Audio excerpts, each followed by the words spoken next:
Hello guys, అందరూ బాగుంటారా? మేమైతే బాగుంటాము. మీరు కూడా బాగుండాలని మనస్ఫూర్తిగా కోరుకుంటూ ఈరోజు చాట్ మసాలా చేస్తాము. చూడండి, ఈ విధంగా ఇదిగోండి.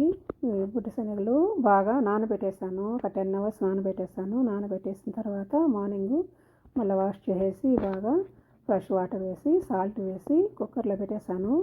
ఒక 5 విజిల్లు వచ్చేదాకా ఉడకబెట్టేసాను. బాయిల్ చేసేసి తర్వాత ఈ విధంగా ఉంచేసి నీళ్ళు తీసేసి ఒక గిన్నెలో పోసుకున్నాను. పప్పులన్నీ పోసుకున్న తర్వాత ఇదిగోండి, బాగా మెత్తగా ఉడికిపోయినాయి.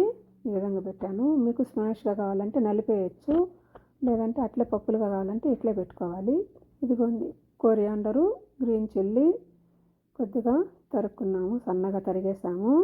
తరిగేసిన తర్వాత ఆనియన్ కూడా కొద్దిగా తరుక్కోవాలి. ఆనియన్ కూడా సన్నగా తరుక్కున్నాం అంటే బాగుంటుంది.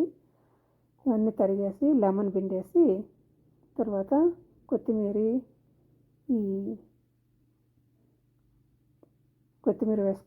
పచ్చిమిర్చి, గ్రీన్ చిల్లీ అన్నీ వేసేసేయాల. కట్ చేసుకున్నవన్నీ వేసుకునేసి బాగా మిక్స్ చేసుకోవాలి. దాంట్లో మళ్ళీ మసాలాలు వేసుకోవాలి. కొత్తిమీరది అన్నీ వేసేసి, మా ఛానల్ మీకు నచ్చితే సబ్స్క్రైబ్ చేసుకోండి. బ్లాక్ పెప్పర్ అనేది మిరియాల పొడి అంటాం కదా, అది మిరియాలు దాంట్లో వేసి తిప్పేసామంటే పొడిగా రాలుతుందన్నమాట. ఇది చాట్ మసాలా. కొద్దిగా చాట్ మసాలా వేసుకోవాలి. మీరు ఎలా చేస్తారో కామెంట్లో పెట్టండి. మేమైతే చాట్ మసాలా ఈ విధంగా చేస్తాం. సాల్ట్ కొద్దిగా మనం బాయిల్ చేసేటప్పుడు వేసాం కాబట్టి ఇప్పుడు కొద్దిగా వేసుకోవాలి. ఎక్కువ వేసుకుంటే మళ్ళీ ఎక్కువైపోతుంది కదా, తగ్గించుకోవాలి.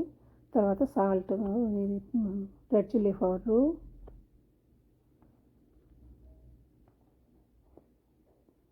వేసేసి స్పూన్ ఎత్తుకొని స్పూన్తో మనం కలిపేసామంటే పప్పులుగా బాగుంటాయి. మనకు పప్పులు వద్దనుకున్నామంటే పప్పు గుత్తితో అట్లా స్మాష్ చేసేసామంటే అట్లా నలిపేస్తే మెత్తగా ఉడికిపోయినాయి కాబట్టి నలిగిపోతాయి, బాగుంటుంది. ఇట్లా అయితేనే బాగుంటుంది తినేదానికని ఇలాగనే చేస్తాం మేము. మీరు ఎట్లా చేస్తారో చూడండి, పెట్టండి కామెంట్లో. మీకు నచ్చుంటే ట్రై చేసి చూడండి. బాగా వచ్చిందా లేదా కామెంట్లో పెట్టండి.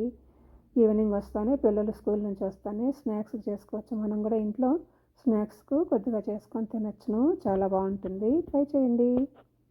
మా ఛానల్ నచ్చితే సబ్స్క్రైబ్ చేసుకోండి. Thank you.